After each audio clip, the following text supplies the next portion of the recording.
Bismillahirrahmanirrahim. Assalamualaikum warahmatullahi wabarakatuh. Alhamdulillahi wa kafa, wassalatu wassalamu ala nabiyyina Mustafa wa ala alihi wa sahbihi wa ala sairil wafa wa man tabi'ahum bi ihsanin ila yaumiddin wa atharahu man iktafa. Yang kami hormati, yang kami muliakan para habaib, para masyayikh, yang kami hormati juga para asatidz, yang kami hormati tuan rumah Bapak Insinyur Haji Ishak Toma MSI bersama jajaran beliau, Ketua Takmirul Masjid, hadirin wal hadirat yang insyaallah dimuliakan oleh Allah Subhanahu wa taala. Alhamdulillah, kita bersyukur kepada Allah pada malam hari ini kita duduk di tempat ini menghadiri ihtifal Arba'in An-Nabawiyah, dan insyaallah semoga kehadiran kita di tempat ini insyaallah mendapatkan ridha dari Allah Subhanahu wa taala. Amin ya rabbal alamin. Suatu ketika di zaman Nabi, dalam menghadapi majelis itu ada 3 golongan. Ada yang mereka duduk di depan, duduk mendengarkan sampai selesai. Ada yang duduknya dia malu-malu, bajau dari majelis. Ada yang berpaling dari majelis. Setelah 3 orang itu berlalu, Rasulullah SAW mengatakan, ala ukhbirukum min nafari thalatha. Maukah kalian saya beritahukan tentang 3 kelompok itu? Amma ahaduhum, adapun salah seorang di antara mereka, dia duduk mendengarkan sampai dengan selesai. Fa'awa ilallah fa'awallah. Orang ini duduk mendengarkan sampai dengan selesai, menolong agama Allah Azza wa Jalla, maka Allah menolong dia. Wa amma tsaniyatu, adapun orang yang kedua, fastahya Allahu minhu. Orang ini malu karena dia malu duduk di majelis, maka Allah pun malu dari dia. Wa amma tsalitsatu, adapun orang yang ketiga, fa'aradallahu anhu. Orang ini karena dia berpaling dari majelis yang dibentuk oleh Rasulullah sallallahu alaihi wasallam, fa'aradallahu anhu. Orang ini berpaling, maka Allah pun berpaling dari dia. Maka alhamdulillah kita hadir di tempat ini dengan keikhlasan kita, ya, dan kita berharap senantiasa mendapatkan syafaat dari Rasulullah sallallahu alaihi wasallam. Amin ya rabbal alamin. Hadirin yang dimuliakan oleh Allah, ada beberapa golongan yang diperintahkan oleh Nabi dan para ulama untuk jangan kita menyepelekan 3 golongan, beberapa golongan itu. Yang pertama adalah al-umara. Abdullah bin Mubarak, beliau mengatakan dalam sebuah perkataan yang sangat indah. Beliau mengatakan, manis takhaffa bil umara faqad dhahabat dunyahu. Barang siapa yang merendahkan pemimpin, maka ketahuilah akan hilanglah dunianya. Makanya Imam Malik mengatakan dalam sebuah perkataan yang sangat indah, lau kuntu da'watan mustajabah la da'autu li sultan. Seandainya saya memiliki doa yang mustajab, maka saya doakan kepada pimpinan saya. Maka kita doakan semoga pimpinan kita insyaallah senantiasa diberkahi oleh Allah Azza wa Jalla. Yang kedua, golongan yang kita perhatikan, yang kita senantiasa muliakan adalah para ulama. Perkataan Abdullah bin Mubarak yang tadi, yang beliau sampaikan, sambungannya, wa man istakhaffa bil ulama, barang siapa yang merendahkan ulama, faqad dhahaba dinuhu, maka sungguh hilanglah agamanya. Kenapa demikian? Karena ulama itu adalah pewaris para nabi. Di zaman sekarang telah terjadi orang-orang yang berusaha mengadu domba di antara para habaib dengan ulama. Iyadzam billah. Hati-hati. Suatu ketika di zaman Nabi Muhammad sallallahu alaihi wasallam, di zaman Nabi Muhammad sallallahu alaihi wasallam ada dua kelompok yang besar, kaum muhajirin dan kaum ansor.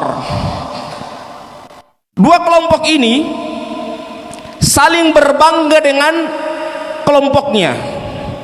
Satu kelompok mengatakan ya lal muhajirin, ya lal ansor. Kelompok muhajirin mengatakan kami muhajirin, kelompok ansor mengatakan kami ansor. Mereka berbangga-bangga dengan kelompok mereka.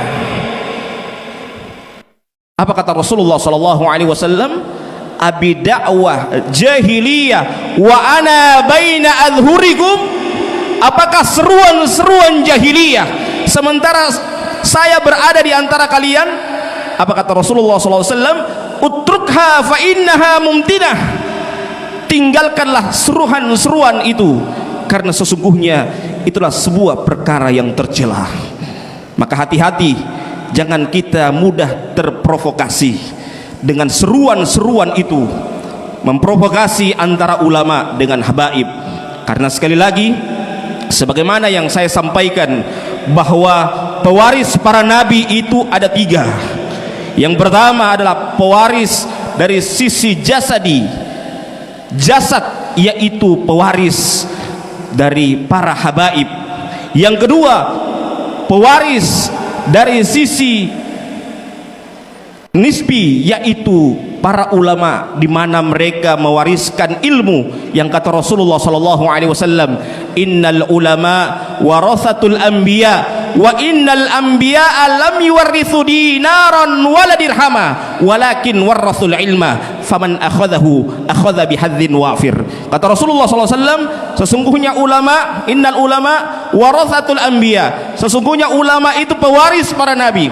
Wa innal anbiya lam yuwarrithu dinaran wala dirhama, dan para nabi tidak mewariskan dinar dan dirham, walakin warathul ilma, akan tetapi mereka mewarisi ilmu.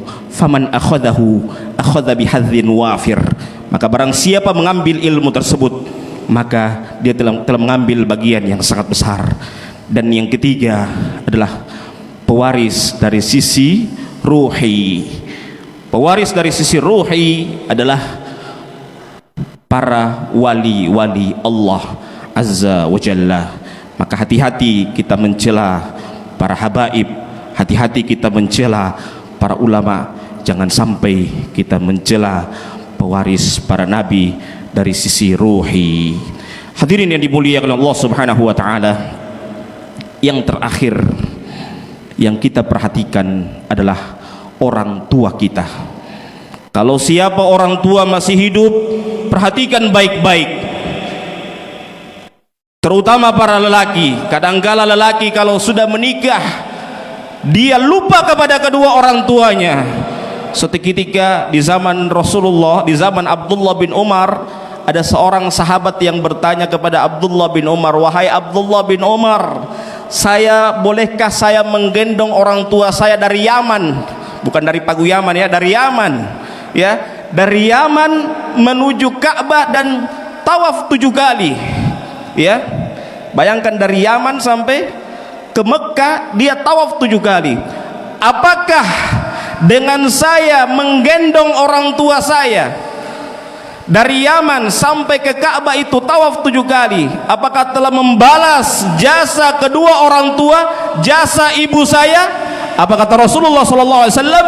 Wallahi walau bitalqatin min talaqatiha demi Allah, satu hentakan nafas yang pada saat kita di kandungan ibu tidak akan terbalaskan. Maka oleh sebab itu, hadirin yang dimuliakan oleh Allah, kepada yang masih ada orang tua, hendaklah berbakti kepada kedua orang tua. Bahkan ada para ulama yang dia itu memandikan babi. Bayangkan, ini babi di ajaran agama kita, ini sesuatu hal yang sangat menjijikkan, bahkan itu haram. Tapi ulama itu tiap pagi dia memandikan babi. Orang-orang bertanya, wahai ulama, bukankah dalam ajaran agama kita bahwa babi itu sesuatu perkara yang haram? Benar. Ketahuilah, yang saya mandikan itu adalah orang tua saya, yang pada saat itu dia dikutuk jadi babi, sehingga saya tiap hari berbakti kepada kedua orang tua saya memandikan babi tersebut. Bayangkan, ya. Maka oleh sebab itu, hadirin yang dimuliakan Allah Subhanahu wa taala, di zaman kita tidak ada orang tua yang dikutuk jadi babi, maka masih kita bisa berbakti kepada kedua orang tua kita. Mungkin ini saja yang bisa saya sampaikan pada malam hari ini. Semoga bermanfaat, dan mohon maaf yang sebesar-besarnya kalau ada kata-kata saya yang tidak berkenan. Sekian, subhanakallahumma wa bihamdika asyhadu an la ilaha illa anta astaghfiruka wa atubu ilaik. Wallahul musta'an, wallahu muwafiq ila aqwamit thoriq. Assalamualaikum warahmatullahi wabarakatuh. Waalaikumsalam warahmatullahi